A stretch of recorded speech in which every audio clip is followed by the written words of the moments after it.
Hey there, beautiful people. Artist Mike here with DNA and Keynote Fitness. So, I just got done writing an email newsletter slash article, basically all about how to turn a negative situation into a positive one.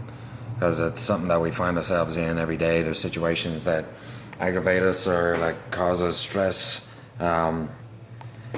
in one form or another, whether it's from work or school or whatever it may be. And I talked about this a little bit before, but didn't really give any solid techniques to help you get past it. So I'm going to talk about it here today a little bit.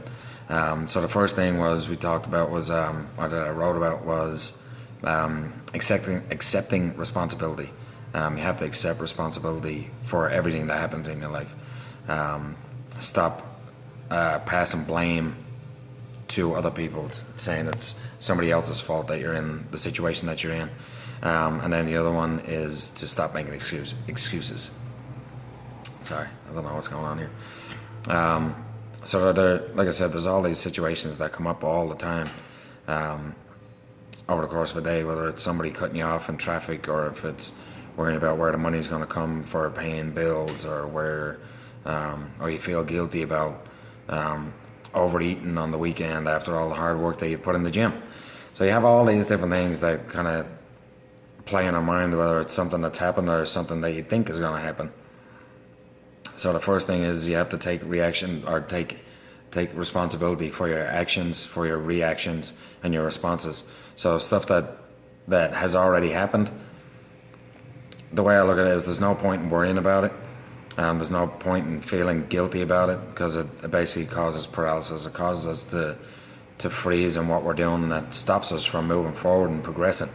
So if it's something that's happened in the past, the only thing you can really do is learn from the situation and then make sure it doesn't happen again moving forward. If you just feel bad about it and you think about that bad situation over and over and over, that situation is going to expand.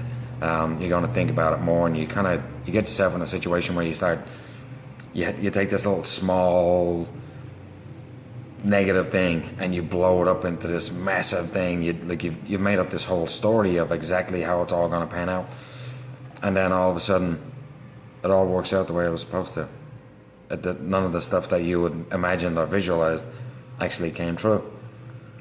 And that's something that we're really good at. We're really good at visualizing all those negative things. So you take one small little thing and then just run with it, and you make it into a situation where it's this massive ordeal, and then everything works out the way it's supposed to. And we're really good at visualizing that step by step, and these little perfect, like detail by detail story, and it's crazy. There's no need for it. But then on the opposite side, when we try to do something positive, you think of something positive, we're not very good at visualizing it step by step and seeing exactly where we're going and seeing the end result.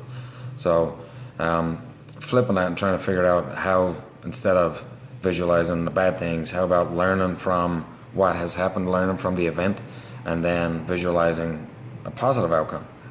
So there's one way you can start turning your negative into a positive.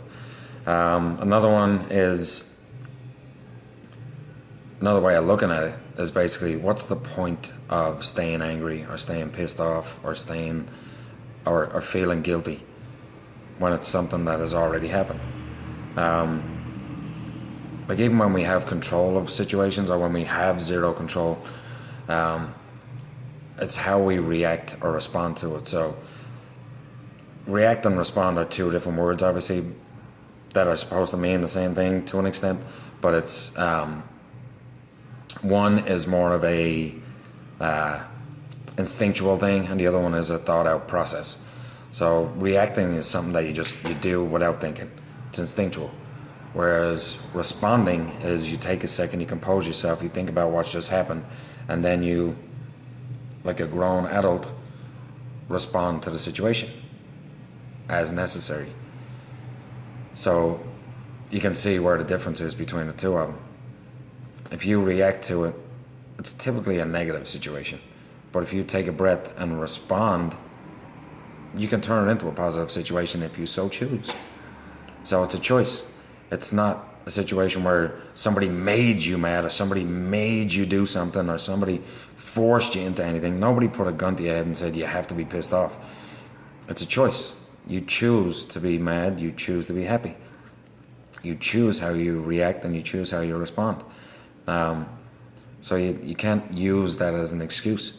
You can't blame other people for how you feel or what the mental mind frame that you're in.